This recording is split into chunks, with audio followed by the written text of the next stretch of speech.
Aston Martin should have disappeared a long time ago. It survived 2 world wars, financial crises, changing owners, periods when production nearly stopped, and moments when the company seemed to have simply run out of road. Yet somehow, Aston Martin survived. More than a century after its creation, the winged badge still sits on some of the most recognizable British cars in the world.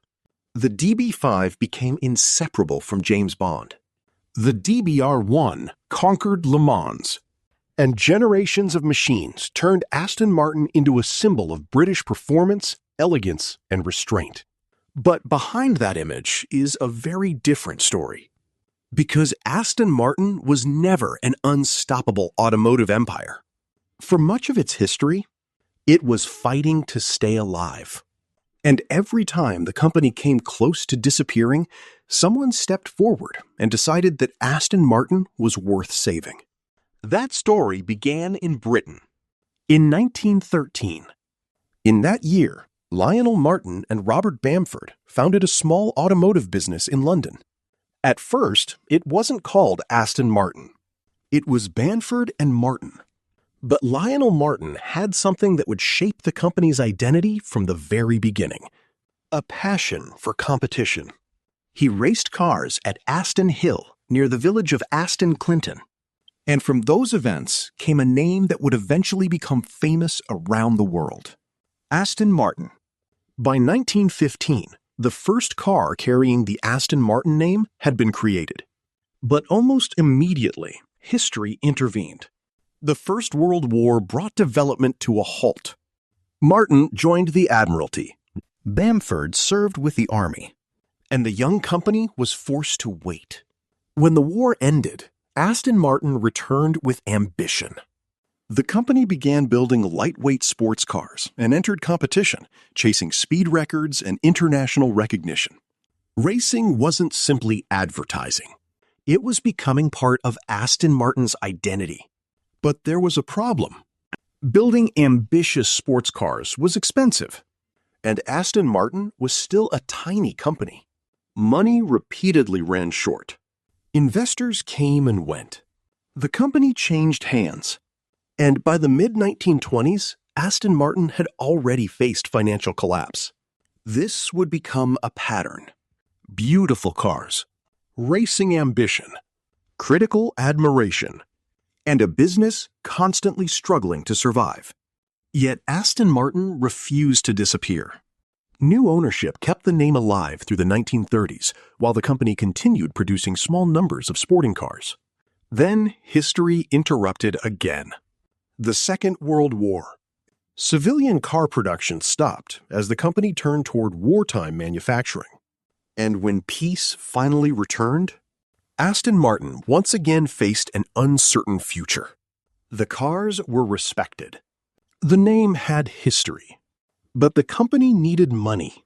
More importantly, it needed someone willing to believe in it. In 1947, that person arrived. His name was David Brown. David Brown was an industrialist whose family business had made its fortune building gears and tractors. In 1947, he saw an advertisement offering a British sports car company for sale. That company was Aston Martin. Brown bought it. Soon after, he acquired another struggling British manufacturer, Lagonda. The combination would prove crucial. Lagonda brought with it an advanced 6-cylinder engine designed under the direction of W.O. Bentley. Aston Martin brought the sporting identity, and David Brown brought the money and ambition to combine them. The letters DB, David Brown's initials, began appearing on Aston Martins. The DB2 arrived in 1950. Then came the DB2 Quarters and DB Mark III. These weren't outrageous supercars. They were fast, elegant grand tourers. Cars designed to cross countries at speed without sacrificing refinement. Aston Martin was beginning to discover what it wanted to be. But David Brown wanted more than beautiful road cars. He wanted Aston Martin to win. The company returned to international motorsport with increasingly serious racing machines. And after years of effort, everything came together in 1959. At the 24 Hours of Le Mans, Aston Martin's DBR1 finished first and second. Roy Salvadori and Carroll Shelby took the victory, and Aston Martin also secured the World Sports Car Championship that year. For a company that had spent so much of its early life fighting financial instability, this was its greatest sporting triumph. Aston Martin had proven it could beat the world's best on the racetrack. But racing victory alone would not create the image most people associate with Aston Martin today. That would come from the road cars. In 1958, Aston Martin introduced the DB4. Its elegant body was created by Carrozzeria Touring of Milan using its Superleggera construction method. It looked unmistakably British, but carried Italian influence beneath its shape. The DB4 established a design language that would define the company for years. Then came the DB4 GT and the DB4 GT Zagato. But in 1963, Aston Martin introduced the car that would transcend the automotive world entirely. The DB5. Elegant, powerful, understated, and unmistakably British. 1 year later, Hollywood turned it into a legend. In 1964, the DB5 appeared alongside Sean Connery's James Bond in Goldfinger. And it wasn't simply transportation.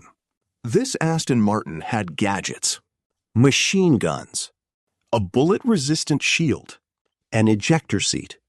Suddenly, the DB5 wasn't just a British Grand Tourer. It was the car of the world's most famous secret agent. Millions of people who might never have followed motor racing or read an automotive magazine were introduced to Aston Martin. And the association was almost perfect. James Bond was sophisticated, dangerous, British, and controlled. So was the car. The DB5 returned in later Bond films, and Aston Martin's connection with 007 became one of the most recognizable relationships between a car brand and popular culture. Bond gave Aston Martin something that racing alone never could: mythology. The company was no longer known only by enthusiasts. It had become part of British culture, a symbol of elegance with danger underneath. And that image would prove extraordinarily valuable. Because while Aston Martin looked stronger than ever from the outside, the business behind the badge was heading toward another crisis. By the beginning of the 1970s, rising costs and changing economic conditions were putting enormous pressure on small luxury car manufacturers. In 1972, David Brown sold Aston Martin. The man whose initials had defined an entire generation of cars was gone. And the situation became worse. By the middle of the decade, Aston Martin was in serious financial trouble. Production slowed. The workforce was reduced. And once again, the company came dangerously close to disappearing. But Aston Martin survived. New investors stepped in. Production restarted. And despite the uncertainty, the company continued building cars that refused to look ordinary. The Aston Martin the V8 became the backbone of the range. Then came the V8 Vantage. More aggressive, faster, and proof that even while the company struggled financially, Aston Martin could still build something extraordinary. Through the late 1970s and early 1980s, ownership and investment continued to change. One of the most important figures to emerge was Victor Gauntlet. Gauntlet understood that Aston Martin needed more than money. It needed relevance. The relationship with James Bond was strengthened again when the V8 appeared with Timothy Dalton in The Living Daylights in 1987. And Aston Martin began preparing for another generation. The Virage arrived at the end of the decade. Modern, compared with the aging V8 models, it represented an attempt to move Aston Martin forward. But developing new cars required enormous investment. far more than a small independent manufacturer could easily provide. Aston Martin had survived again. But survival alone was no longer enough. It needed scale, modern factories, new technology, and resources far beyond anything it had possessed before. In 1987, Ford acquired a stake in Aston Martin. And in 1994, it took full control. For the first time, the company had the backing of a global automotive giant. The transformation had already begun. In 1993, Aston Martin revealed the DB7. More than 20 years after David Brown had sold the company, the legendary DB initials were back. But the DB7 represented something even more important. Aston Martin finally had a car it could build in meaningful numbers. Elegant, recognizable, and more accessible than the hand-built machines that had come before it. The DB7 became the most successful Aston Martin of its era. And with greater production came something the company desperately needed: scale. Then, in 2001, Aston Martin introduced the Vanquish. Powerful, modern, and unmistakably dramatic. James Bond drove one in Die Another Day, reconnecting Aston Martin's modern image with the mythology that had begun with the DB5. But Ford's biggest contribution wasn't simply a series of new models. It helped rebuild the company around a more modern industrial foundation. A new headquarters and production facility opened at Gaydon in 2003. Then came the DB9. Its design was elegant rather than aggressive. Its V12 performance was serious without being theatrical. And it established the visual language of the modern Aston Martin. The V8 Vantage followed. Smaller, more attainable, and aimed at a broader sports car market. For the first time in Aston Martin's history, annual production climbed into the thousands. Ford had not removed Aston Martin's identity. It had given that identity room to grow. But just as Aston Martin was becoming larger and more modern, Ford decided to sell it. In 2007, Aston Martin became independent again under a new ownership group. The company emerged with better cars, a modern factory, and a stronger global reputation. But independence brought back an old problem: money. Developing modern cars was becoming extraordinarily expensive. Safety standards were tougher. Emissions regulations were changing. Technology was advancing rapidly. And Aston Martin was once again competing against manufacturers backed by enormous global corporations. The company needed partners. In the following years, Aston Martin strengthened its technology relationship with Mercedes-AMG, gaining access to engines and electronic systems that helped support a new generation of cars. Then came the DB11. Introduced in 2016, it represented a major step into the modern era. New architecture, new technology, and a design that still looked unmistakably Aston Martin. In 2018, Aston Martin went public in London. It was supposed to mark the beginning of a new chapter. Instead, the company soon found itself under pressure again. Sales weakened. Its share price fell. And the same question that had followed Aston Martin for decades returned. Could it survive? Then, in 2020, another rescue arrived. A consortium led by Lawrence Stroll invested in the company. Stroll became executive chairman. And once again, Aston Martin gained new capital and leadership. The Aston Martin name returned to Formula One as a works team in 2021. The DBX pushed the company into the luxury SUV market. And at the extreme end came the Valkyrie. Radical, lightweight, and unlike almost anything Aston Martin had built before.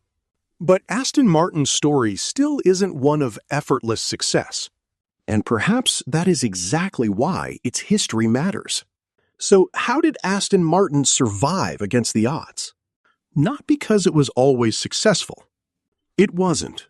And not because it always made the right decisions. It didn't. Aston Martin survived because, for more than a century, people kept believing the name was worth preserving. Lionel Martin gave it competition. David Brown gave it identity. The DBR1 gave it victory at Le Mans. The DB5 and James Bond gave it mythology. Later owners kept the factories alive when the money disappeared. Ford gave Aston Martin the resources to grow. And a new generation of investors gave it another chance to fight. The cars changed. The owners changed. The world around Aston Martin changed. But something remained. An idea of what an Aston Martin should be. Elegant, fast, British, and just dangerous enough beneath the surface. Perhaps that is why the company survived so many moments that should have ended it. Aston Martin's history isn't really a story about avoiding failure. It's a story about surviving it. For more than a century, the road repeatedly seemed to end. And every time, someone found a reason to keep driving. Aston Martin is still here,